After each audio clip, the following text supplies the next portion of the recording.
sacrifice de Jésus à la croix, sa mort, a permis que nos péchés, tous nos péchés soient pardonnés une fois pour toutes. Et aussi, ce sacrifice et sa mort a permis que ce Dieu vivant, que ce Dieu créateur de toutes choses, quand on réfléchit 2 minutes, l'étendue des cieux, tout ce que la terre contient, tout ce que les eaux contiennent, les océans, c'est merveilleux. Les reportages, je vois des reportages parfois à la télévision, les merveilles de la création de Dieu. Ce Dieu grand et merveilleux est en nous, est en celui qui reconnaît le sacrifice et la mort de Jésus et sa résurrection.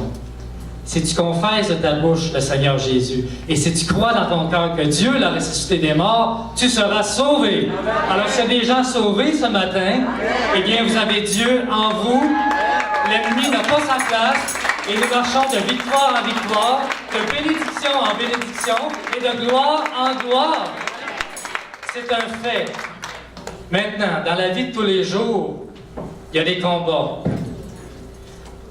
Nous mettons en branle des chambres de combat à partir d'aujourd'hui. Et nous nous attendons à de plus en plus de victoires. C'est le propre de l'enfant de Dieu de marcher dans la victoire, dans les victoires. Gloire à Dieu. Oui, notre Dieu, il est vivant.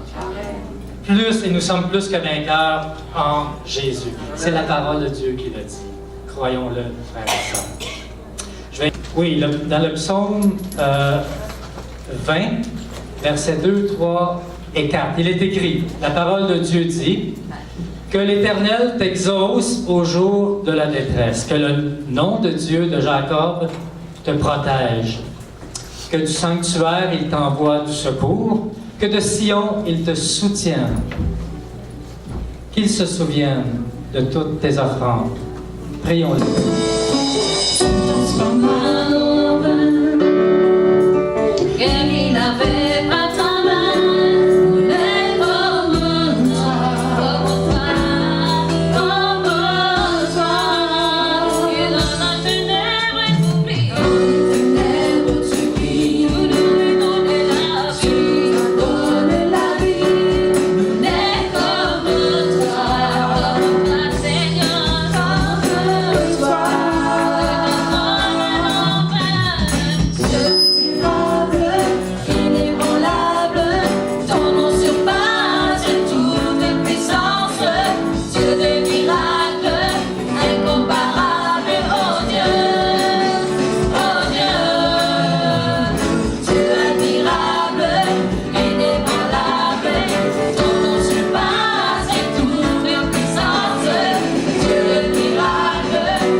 parole de Dieu dit dans 1 Jean, chapitre 4, « Celui qui vit en nous est plus grand que celui qui est dans le monde. » Si nous restons attachés à ce Dieu grand et merveilleux, on n'a rien à craindre. On n'a rien à craindre. Mais il faut rester attaché. La branche d'un arbre qui est cassée, la sève, elle ne peut pas circuler comme si la branche était saine et attachée. Donc, si nous voulons que la sève de l'Esprit de Dieu circule en nous avec puissance, avec vitalité, eh bien, il faut que nous soyons intacts, que la branche, en fait, la parole de Dieu dit qu'on est comme une branche qui est liée au tronc, donc il faut que cette branche soit intacte et non brisée. Gloire à Dieu. Tout le monde a reçu... Eh bien, ce matin, nous allons continuer notre présentation, la présentation de la vision de l'Église, la vision de Dieu pour son Église évangélique, lumière des nations. Nous avons passé en revue ce que Dieu nous a donné. Je le rappelle très brièvement, Dieu nous a donné sa parole. Dieu nous a donné un nom. Dieu nous a donné une identité. Dieu nous a donné un héritage. Dieu nous a donné une raison d'être. Dieu nous a donné une vocation. Et comme Dieu est riche en bonté, il nous a donné une promesse. Des multitudes de promesses. Et c'est ce que nous allons voir ce matin. Nous n'allons pas revenir en arrière sur ce que nous avons déjà vu. La parole, on peut la rappeler tout simplement, Genèse chapitre 12, versets 1 à 3.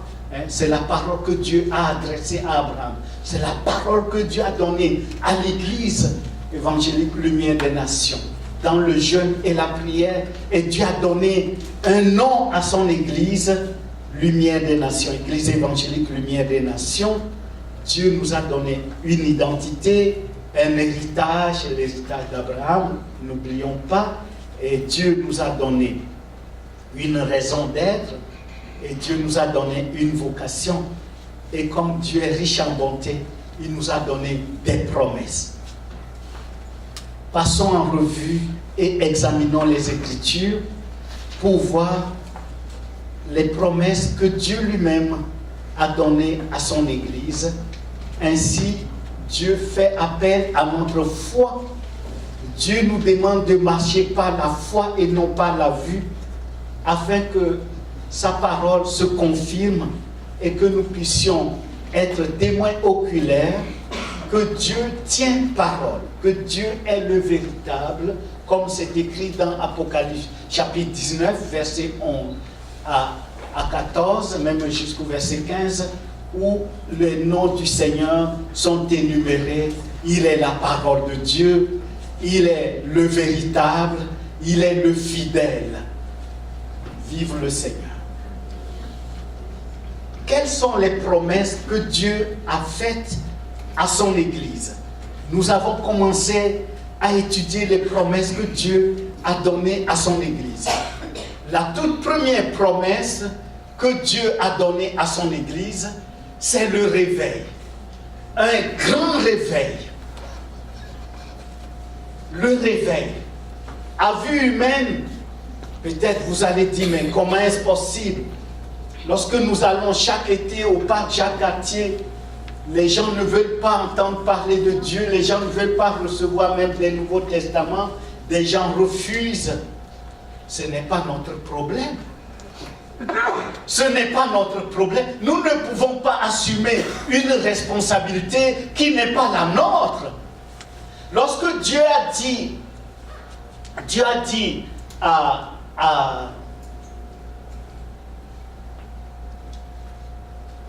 Noé de construire l'arche. Dieu n'a pas établi Noé n'a pas établi pour Noé un atelier sur un océan. Dieu n'a pas établi un atelier, une menuiserie à Noé sur un océan. Dieu a dit tout simplement à Noé de bâtir l'arche. Lorsque Dieu a dit à l'apôtre Paul, en parlant à Ananias, il s'adressait à Ananias en disant de Paul, cet homme est un instrument que j'ai choisi pour porter mon nom vers les rois, vers les nations. Alors que Paul vient à peine de se convertir. Et Ananias, l'image qu'il a de Paul, de Saul de Tarse, c'est un assassin. Il a fait mourir Étienne. Ce n'est pas le problème d'Ananias, ce n'est pas le problème de Paul. Comment Dieu allait le faire, ce n'est pas de ses problèmes, ce n'est pas leur problème. Quand Dieu a dit à Moïse, va libérer mon peuple, va devant Pharaon et dis-lui de laisser partir mon peuple. Moïse dit, qui suis-je? Parce qu'il a deux pensées en tête. La première pensée, c'est qu'il a les mains souillées de sang. Et s'il se rend en Égypte, l'Égypte qu'il avait fui, il risque d'être arrêté et d'être traité comme il le mérite. Quand Dieu a dit à Moïse, va dire à Pharaon de libérer mon peuple, va faire sortir mon peuple des mains d'une puissante armée, d'un puissant empire, d'un roi tyran comme Pharaon. Moïse sait de quoi Dieu parle, puisqu'il sort de l'Égypte, il a été élevé dans le palais royal, il sait de quoi Pharaon est capable, il sait de quoi l'armée égyptienne est capable. C'est un puissant empire, inégalé de son époque. Moïse, la deuxième pensée qu'il avait, c'était comment peut-il oser se présenter devant un roi tyran? Comment il peut libérer un peuple tenu captif par la plus grande puissance du monde antique de l'époque? Mais Dieu lui posa une question. Qu'as-tu dans ta main? Qu'est-ce que Moïse a dit? Une verge. Et la logique. La logique. Un bâton contre l'armée égyptienne. Moïse pouvait espérer peut-être des F-16, des chars d'assaut. Là, ça rimerait avec notre logique. Mais laissez-moi vous dire, Dieu a dit, c'est suffisant. Quelqu'un peut dire amen. Dieu a dit. Dieu a dit, va faire sortir mon peuple de l'Égypte. Va dire à Pharaon, laisse partir mon peuple. Rends mon peuple captif, que tu as tenu captif. Rends-le libre. C'est ce qui est important, c'est ce que Dieu a dit qui compte. Dieu a promis le réveil qui va bouleverser la destinée de Sherbrooke, qui va amener Sherbrooke dans sa destinée. Les incrédules deviendront des croyants. Amen. Amen. Sherbrooke va être placé sur la carte du monde. Les nations sauront qu'il y a le Seigneur de gloire, Jésus-Christ, qui demeure à Sherbrooke. My God.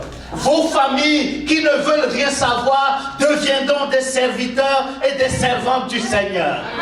Vos fils et vos filles, peu importe la catégorie de société, de quelle famille vous êtes issus, aujourd'hui peut-être ils sont réfractaires, ils s'opposent même à l'évangile, ils vous empêchent même d'adorer Dieu librement. Mais ce n'est pas vos affaires. Dieu a dit, il va donner le réveil. Quelqu'un peut dire amen. Oui, Sherbrooke sera Sherbrooke sera sur la carte du monde. Les nations viendront à Sherbrooke. Les gens diront, déménageons, allons à Sherbrooke parce que Dieu est à Sherbrooke. Vive le Seigneur. Alléluia. Dieu a donné sa parole. Regardez ce que Dieu a dit. Pierrette, tu te souviens? Fernande est là, elle n'est pas là. Vous vous souvenez? Zacharie chapitre 8, verset 23. Zacharie 28, verset 23.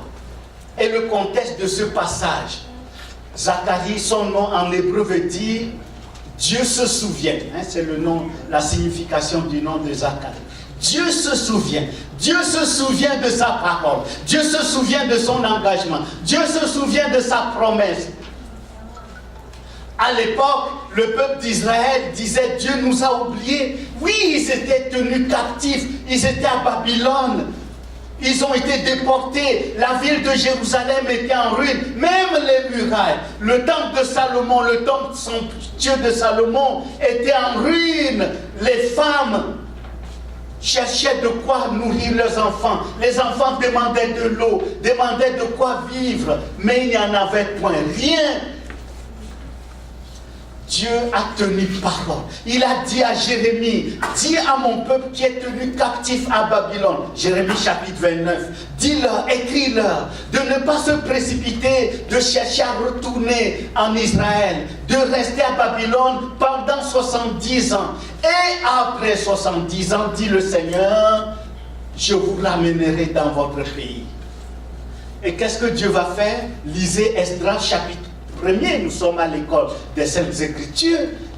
Dieu va susciter un roi païen qui a succédé à Nebuchadnezzar, à la personne de Cyrus, et Dieu l'appelle son serviteur. Alors que Cyrus est tenu de poursuivre la politique, la domination, la captivité des Juifs, la domination des Juifs à Babylone. Mais Cyrus, puisque Dieu est souverain, d'ailleurs le nom de Cyrus, si on le traduit littéralement, ça veut dire, son nom veut dire souverain.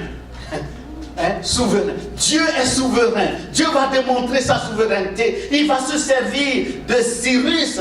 Et Cyrus va publier un décret. C'est un décret ayant force de loi. En disant que tout le peuple babylonien donne des richesses, de l'or, de l'argent, toutes les richesses au peuple juif tenu captif. Et il les laisse partir. Il décrète que le peuple juif retourne dans son pays et qu'il reconstruise le temple de Salomon. Dieu a tenu parole. Après 70 ans, à vue humaine, c'était impossible. Même les Juifs pleuraient en disant, Ésaïe chapitre 49, verset 14, Dieu nous a oubliés, Dieu nous a abandonnés. Et ils se lamentaient. Dieu dit, mais une femme oublie-t-elle son enfant? Peut-elle cesser de chérir le fruit de ses entrailles? Même s'il en oublierait, verset 15, moi je ne t'oublierai jamais. C'est ce que Dieu a déclaré. Et après 70 ans, bien-aimés, Dieu va mettre à exécution sa parole.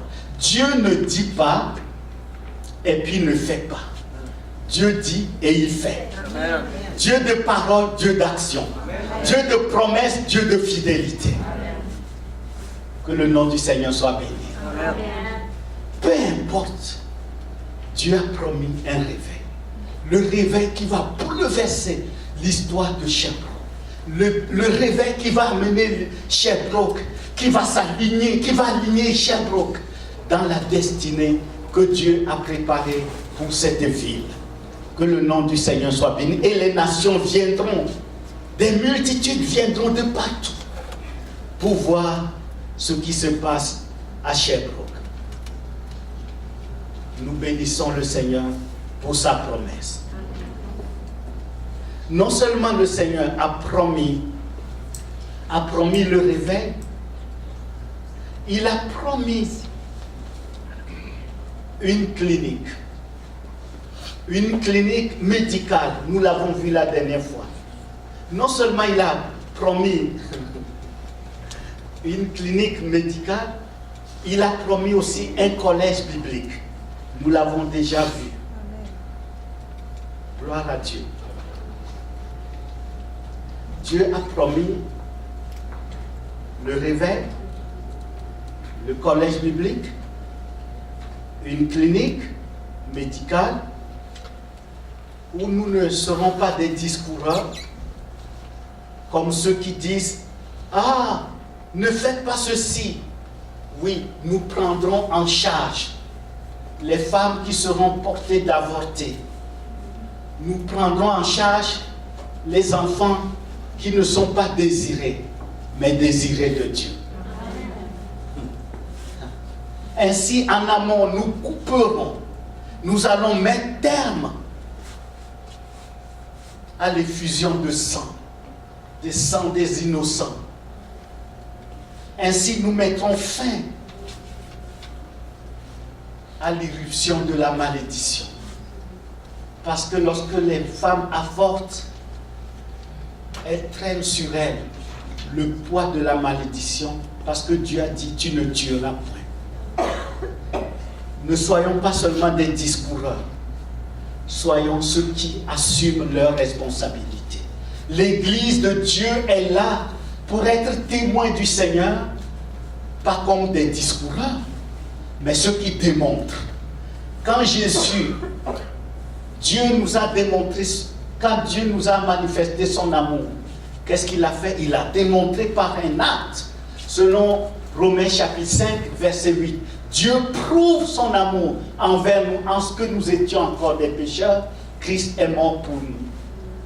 Dieu nous veut des témoins, et notre témoignage doit être basé sur la parole, mais aussi la démonstration de la parole conformément à ce qui est écrit dans les Écritures. Bien-aimés, Dieu a promis le réveil. Dieu a promis un collège biblique. Dieu a promis une clinique. Dieu a fait une troisième promesse. L'implantation des églises. Dieu a promis qu'il nous donnerait, qu'il nous amènerait à implanter des églises filles, non seulement au Québec, non seulement au Canada, mais aussi dans les nations. Encore une fois, nous ne marchons pas par la vue, nous marchons par la foi. Amen. Le diable, ce qu'il aime, c'est de nous faire voir toutes choses par la vue.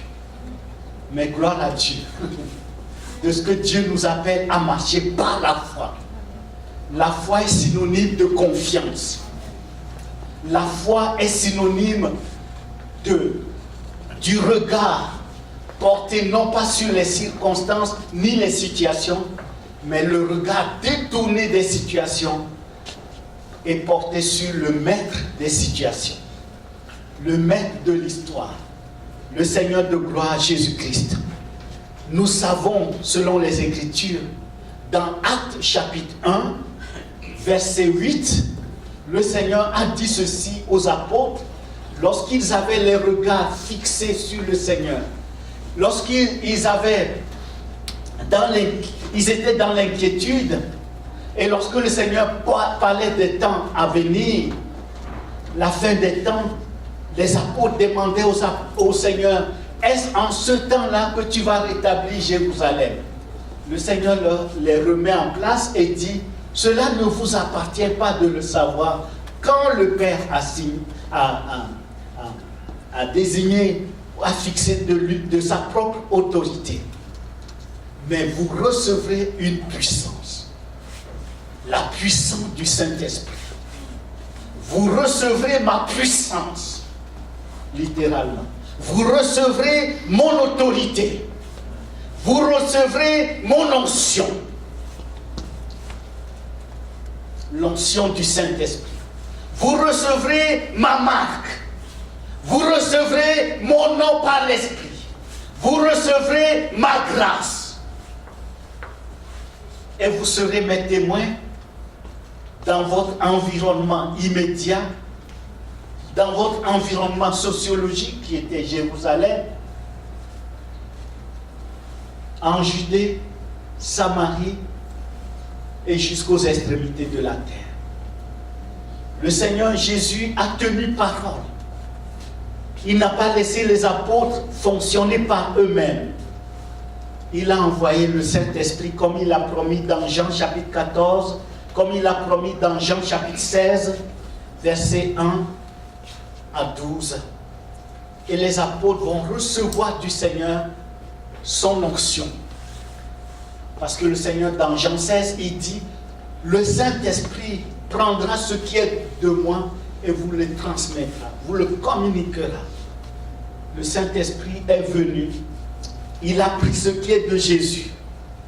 Il va prendre le caractère de Jésus. Galates chapitre 5, versets 22 à 23. Galates chapitre 5 décrit le caractère de Jésus, ce que Jésus est, les fruits de l'esprit. Vous verrez qu'il y a 9 fruits de l'esprit. C'est ce que Jésus est. Par exemple, la douceur. Jésus dit dans Matthieu chapitre 11, verset 25 à 30, je suis doux et humble de cœur. Galates chapitre 5, verset 22 à 23. Les 9 fruits de l'esprit. La douceur. Quelqu'un peut dire amen. La douceur de Jésus. Amen. Quand Jésus dit, vous recevrez le Saint-Esprit, vous recevrez la puissance. Le Saint-Esprit n'est pas là seulement pour manifester la puissance de Jésus. Le Saint-Esprit est là pour manifester le caractère de Jésus. Sinon, il y aura une contradiction dans notre témoignage. Pierre, qui est impétueux, l'apôtre Pierre, il est impulsif, il est impétueux. Mais qu'est-ce que le Saint-Esprit prend de Jésus pour mettre et donner, communiquer dans la vie de Pierre? Le Saint-Esprit va amener la maîtrise de soi dans l'esprit, dans la personne, dans le corps, dans l'esprit. On est des êtres trichotomiques de Pierre. En sorte que Pierre, qui est impulsif devant des situations, il peut exploser et contredire et démolir son témoignage. Le Saint-Esprit prend le caractère de Jésus, la maîtrise de soi, pour donner à Pierre. Ainsi Pierre, devant des situations, au lieu qu'il explose et démolisse son témoignage, va manifester le caractère de Jésus. Quelqu'un peut dire amen ce matin. Ça c'est être. C'est être.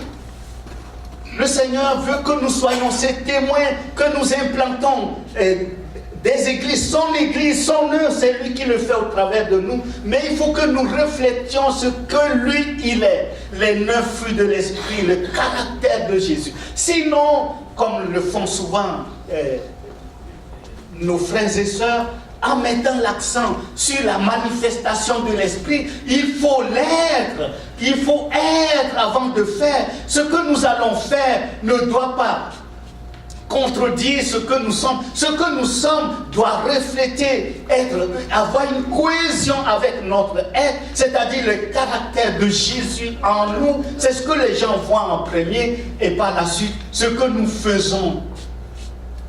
Il y a une cohérence dans notre être et dans ce que nous faisons, ce que nous disons. Dans l'évangile de Jean, à 3 composantes, l'être, le dire et le faire.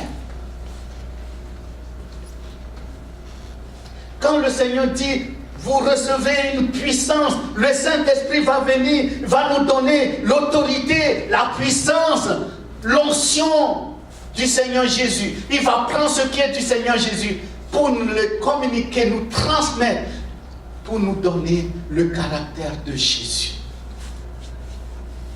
Il y a une dame qui travaille pour Nestlé, au siège mondial de Nestlé en Suisse. Elle est de notre église en Suisse.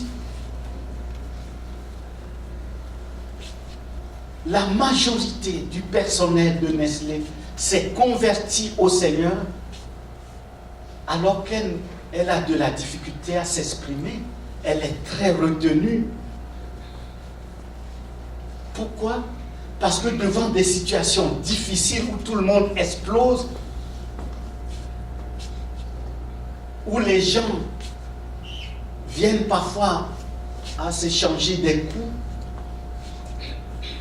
vous savez, là où il y a l'argent, et les hommes, Elle est humble et douce. Sa douceur la rend enviable. Alors les gens lui demandent, qu'est-ce que tu fais? Comment tu fais? Et elle profite de ça pour ouvrir la bouche. Avant de faire, elle est. Quelqu'un peut dire amen. Amen. Amen. Avant de faire, elle est. Le caractère de Jésus. Le Seigneur veut nous amener à l'implantation d'église. Mais soyons d'abord. Et nous ferons par la suite. Soyons d'abord. Et nous parlerons par la suite. Demandons au Seigneur de nous donner les 9 fruits de l'esprit. C'est l'esprit qui va manifester ça, cela en nous. Regardez les 9 fruits de l'esprit. Ça commence par quoi? Étonnamment, quand l'apôtre Paul dit, mais le fruit de l'esprit. Pourquoi il dit mais? C'est parce qu'il y a aussi les fruits de la chair. Galates 5, verset 16 à 19, même jusqu'au verset 21, pardon, jusqu'au verset 20. Les fruits de la chair, les disputes, les querelles, les rivalités. Il y a des gens ici, il y a des gens qui ont quitté l'église ici. Tout le monde me dit, mais il faut faire quelque chose, il faut rencontrer tout. Je n'embarque pas là-dedans. On n'est pas là, il faut avoir du discernement. L'esprit qui est derrière, jamais je vais céder à cet esprit. C'est diabolique. J'étais resté ferme. Ferme. C'est l'esprit de Jézabel, de division, de dispute, de manipulation. Je refuse ça au nom de Jésus. Amen.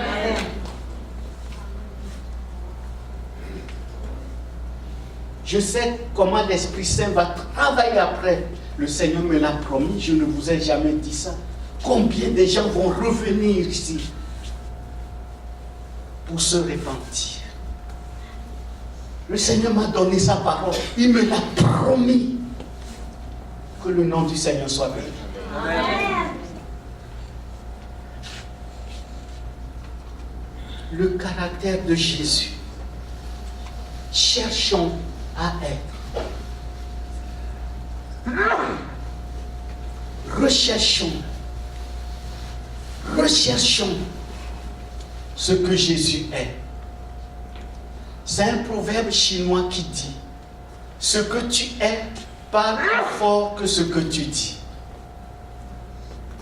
Un jour, il y a un homme, c'était en France. Le papa dit, oh, moi j'en peux plus, je vais quitter l'église. C'était en France. Et puis, le petit garçon de 6 ans, il regarde son papa. Il dit, papa, lorsque tu vas aller dans une autre église, dès que tu vas mettre pied dans cette église, ça va aller mal. Parce que ce que tu es, tu transportes ça.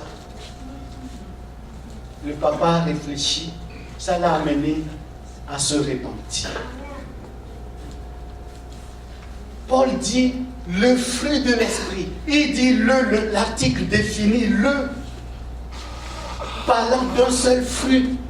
Il dit c'est l'amour. Et puis à partir de ça, il dresse 8 autres noms. Pourquoi? L'amour c'est qui? 1 Corinthiens 12, c'est Jésus. Il dit le fruit de l'esprit, et puis il énumère 9 fruits. Mais il commence par l'amour. L'amour, c'est ce que Paul décrit dans 1 Corinthiens chapitre 13. C'est Jésus le Seigneur. C'est lui l'amour de Dieu incarné, l'amour de Dieu parfait. Il est l'amour de Dieu. Et de l'amour découlent tous les fruits. Le Saint-Esprit est l'esprit de l'amour. Les promesses du Seigneur, ce que nous sommes, ce que nous dirons, ce que nous ferons. C'est pour ça que nous devons garder très jalousement, bien-aimés, très, très, très jalousement, nous allons garder très jalousement ce qui nous caractérise.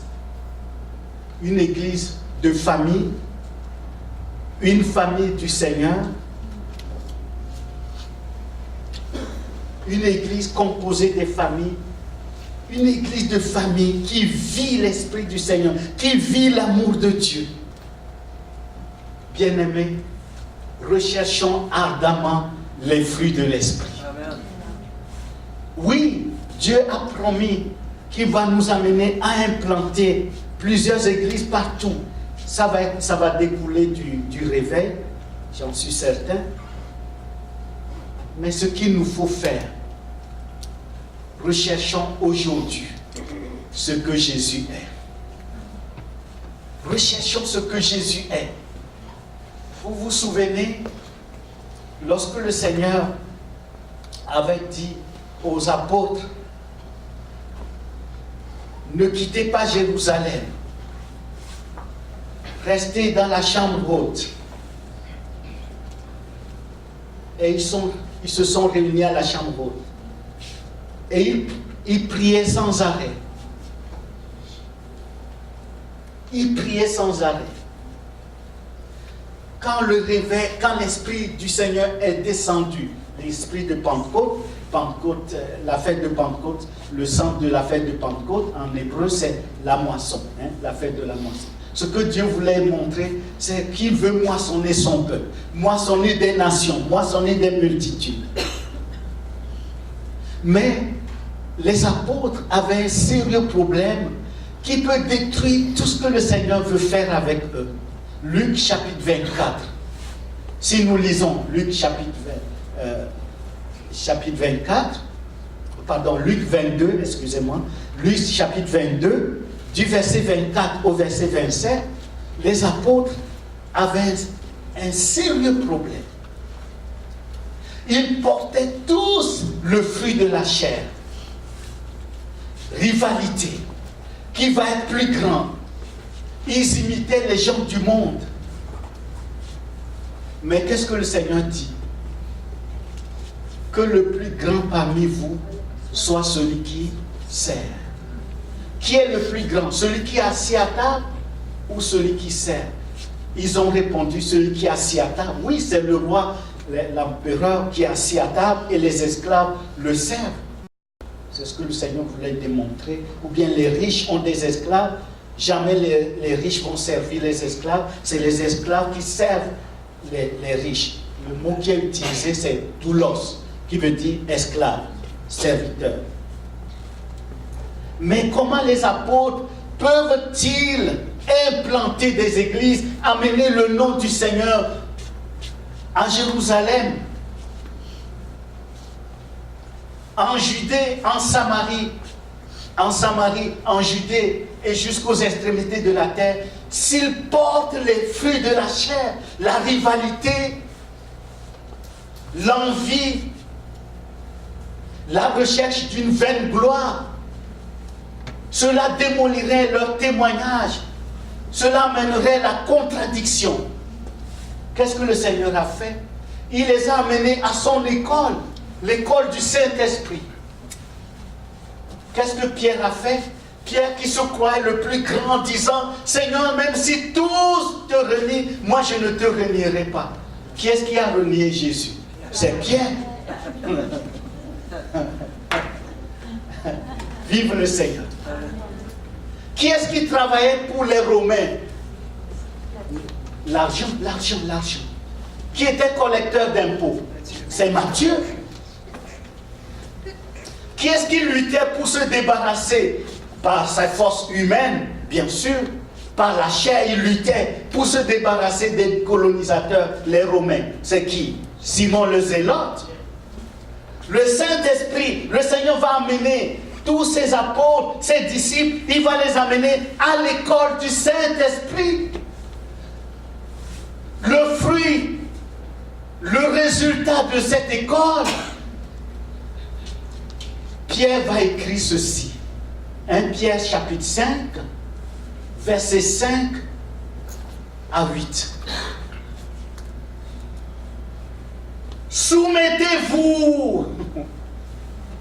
Soumettez-vous.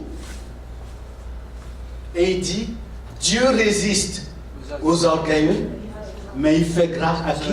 Aux hommes. Est-ce que Pierre a appris la leçon? Oui. L'humilité précède la gloire. L'orgueil précède la chute. Pierre a appris la leçon. Il a compris. Pour que son témoignage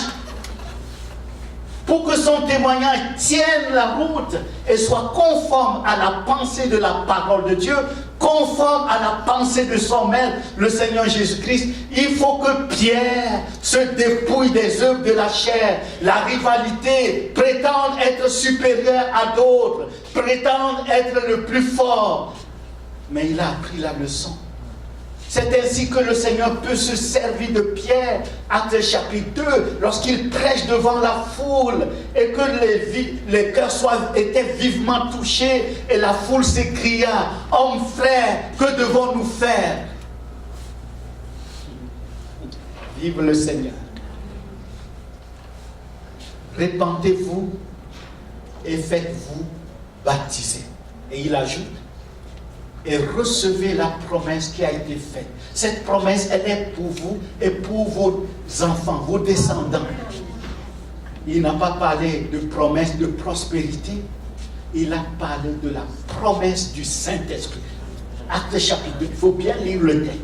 Pourquoi? Parce que lorsque le Saint-Esprit vient, lorsque la foule se convertit et moissonnée par la prédication, par l'œuvre de l'Esprit, la foule ayant reçu l'Esprit du Seigneur va avoir le caractère du Seigneur et autour de chaque personne convertie qui va devenir témoin, qui va être d'abord et va porter le nom du Seigneur partout. D'ailleurs, on voit comment ils ont été persécutés et ils se sont dispersés partout jusqu'en Syrie. Et c'est en Syrie, en Antioche, l'église d'Antioche, que le Saint-Esprit va dire, mettez-moi à part Saul et Barnabas pour l'œuvre pour laquelle je les ai appelés. Or, l'œuvre que Paul et Barnabas sont allés faire accomplir lorsque le Saint-Esprit a parlé dans Actes chapitre 13 en Syrie, c'est qu'ils sont allés implanter des églises. Et Paul a porté le nom du Seigneur devant les rois, devant les nations, jusqu'aux extrémités de la terre. Et ces paroles ont porté du fruit jusqu'à nous et continueront à porter des fruits. Bien-aimés, recherchons le caractère de Jésus. C'est ce que nous devons rechercher activement, vivement, afin d'être. Et le Seigneur fera de nous ce à quoi il nous a appelés. Nous répandrons la parole. Nous implanterons les églises, mais les églises qui reflètent ce que Jésus est. Nous ne pouvons pas donner ce que nous n'avons pas. Nous ne pouvons donner que ce que nous avons. Ce que nous devons rechercher, les 9 fruits de l'Esprit. Vive le Seigneur. Alléluia. Amen. Gloire à Dieu. La 5e promesse que le Seigneur nous a donnée, la 5e promesse. Attachons nos trucs.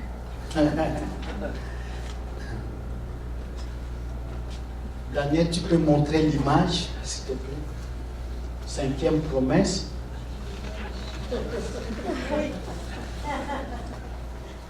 C'est la cité des nations. C'est la cité des nations. Grand réveil, c'est la promesse. Mais il faut des infrastructures pour accueillir le monde. La cité des nations.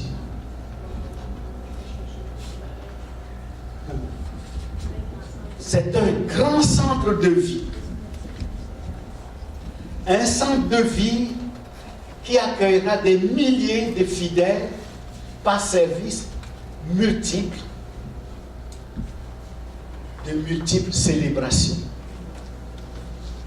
Est-ce que vous y croyez? Oui, Dieu va le faire. Comment? Ça ne me regarde pas. Ce n'est pas mon problème.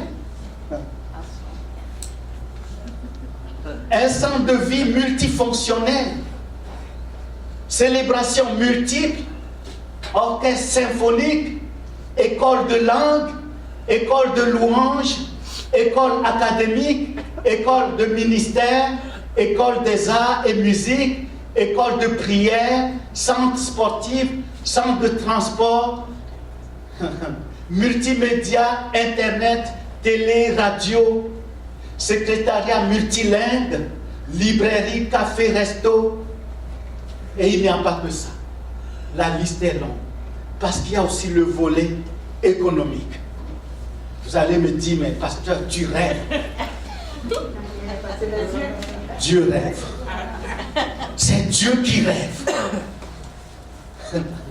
Les apôtres, mes bien-aimés, laissons le Seigneur être ce qu'il est. Laissons le Seigneur être ce qu'il est. Tous les ministères déjà existants et d'autres à venir. Le volet économique, et je vous dis déjà d'avance que je suis en train de parler à plusieurs amis en Suisse pour venir investir ici. Créer des entreprises pour donner du travail à la population. Réduire le taux de chômage à 0 à Sherbrooke. Amen. Oui, c'est possible. C'est possible.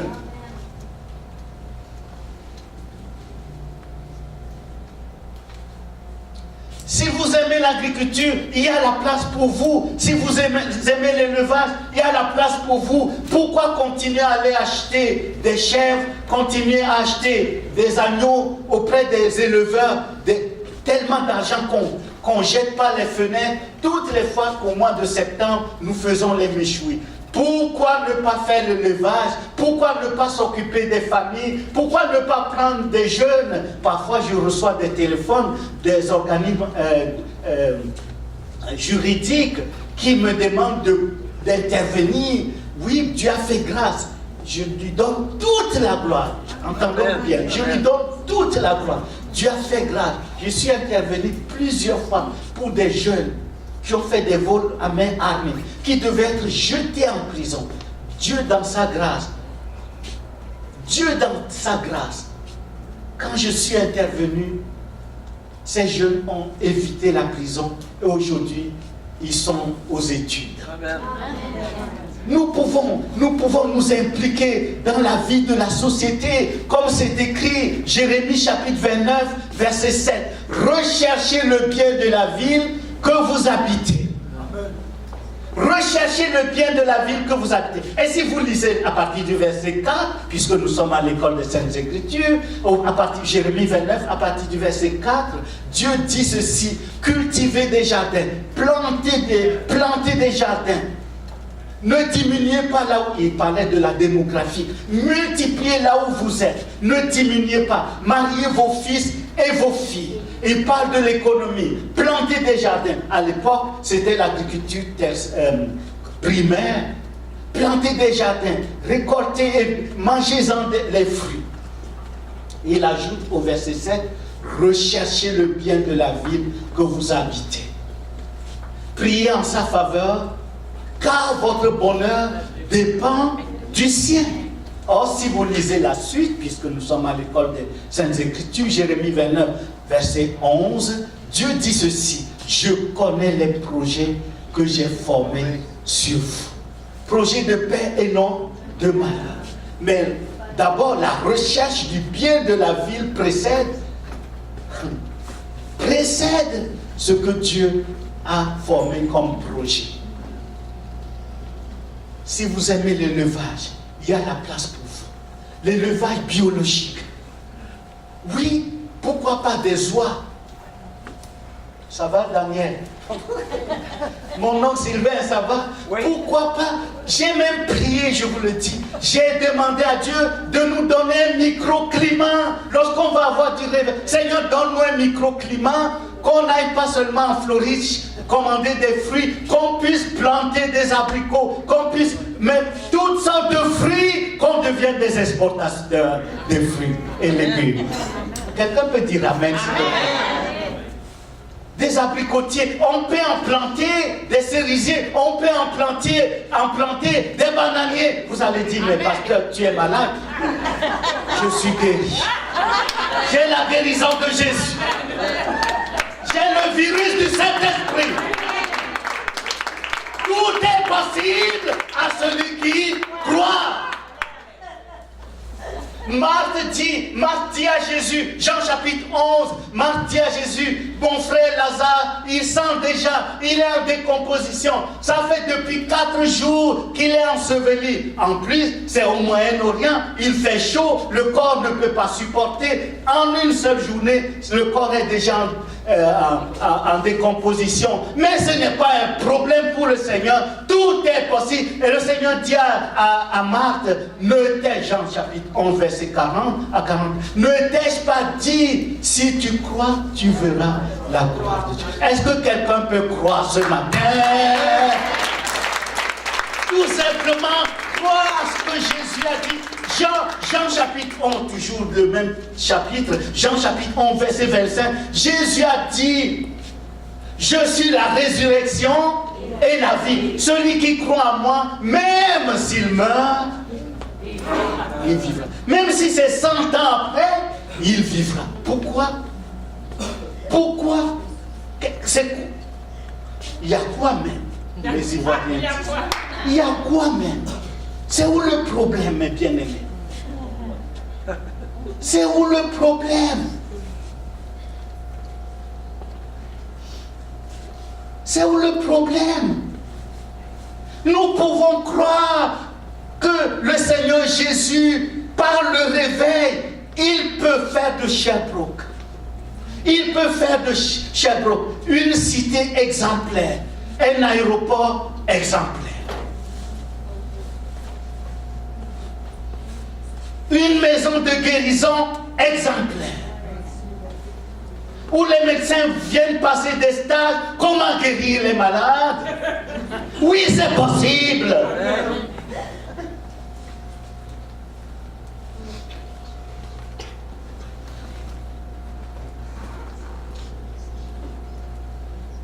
Nathanaël dit à Philippe, Jean chapitre 1, verset 40, 43, à partir du verset 43, il dit, peut-il venir de Nazareth quelque chose de bon?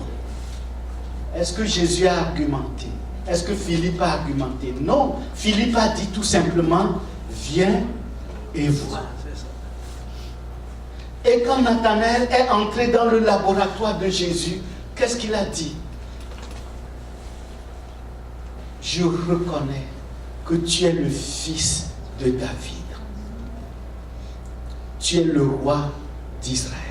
Et le Seigneur dit, parce que je t'ai dit que tu t'es vu sous le figuier, tu as cru. Désormais,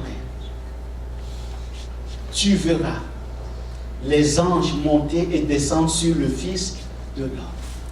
Jésus lui dit, tu n'as rien vu encore, tu verras de plus grand.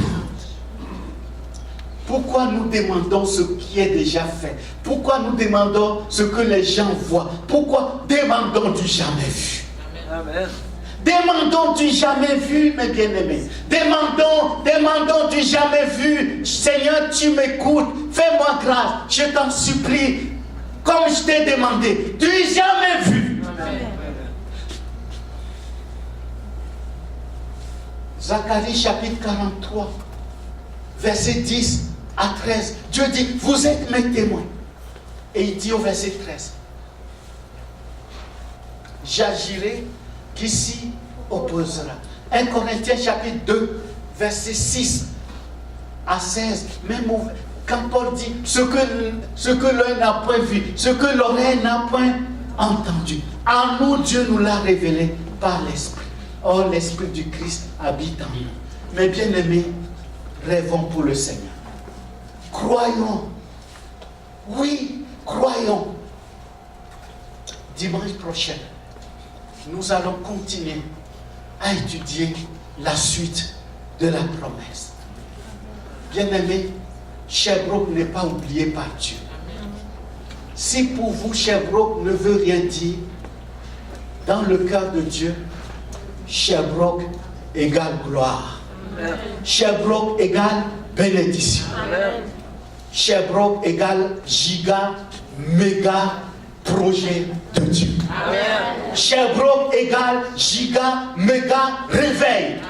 Sherbrooke égale giga, méga cité des nations. Que le nom du Seigneur soit béni. Vive le Seigneur. Nous prions tous ensemble. Seigneur, sois béni pour ta promesse, pour ta décision, pour ton décret, pour ton engagement, pour ta fidélité, pour ta parole, Seigneur. Merci de ce que tu ne mens pas, tu tiens parole, tu es toi-même la parole, tu es la vérité, tu es le fidèle, tu es le véritable. Seigneur, nous mettons notre confiance en toi. Donne-nous, Seigneur mon Dieu de gloire, ce que l'œil n'a point vu, ce que l'oreille n'a point entendu. Seigneur, ne regarde pas nos fautes, ne regarde pas nos manquements, ne regarde pas nos péchés. Tu le sais bien, Seigneur, nous ne sommes pas dignes, nous ne méritons rien, nous sommes disqualifiés, mais ta grâce nous qualifie. Ta grâce est avec nous, tu es avec nous. Seigneur, tu as décrété de nous utiliser, de nous bénir, d'établir ton église, ton témoignage, ta propre main, ta décision, ce que tu as décrété, ce que tu as signé de ta propre main, c'est ce que tu vas réaliser. Seigneur, nous refusons de voir les choses par la vue. Seigneur, nous regardons par la foi. Et nous te disons, toi seul es digne. À toi seul toute la gloire. Que ton nom soit béni. Pour tout le réveil de Sherbrooke, pour le réveil des villages, des multitudes qui vont venir de partout, les autobus que tu vas nous donner, la réalisation de la cité des nations, toutes les transformations que tu vas opérer dans des vies, des multitudes, des familles entières qui vont être vouées à toi. Oui, même si l'ennemi se déchaîne, nous lui déclarons qu'il a échoué.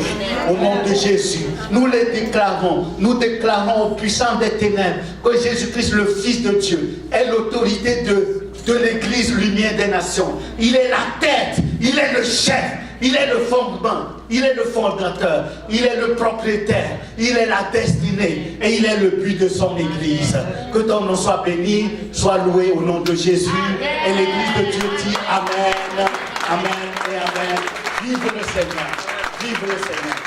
Alléluia. Amen. Amen. Amen. Que Dieu nous bénisse. Amen. En avant la musique.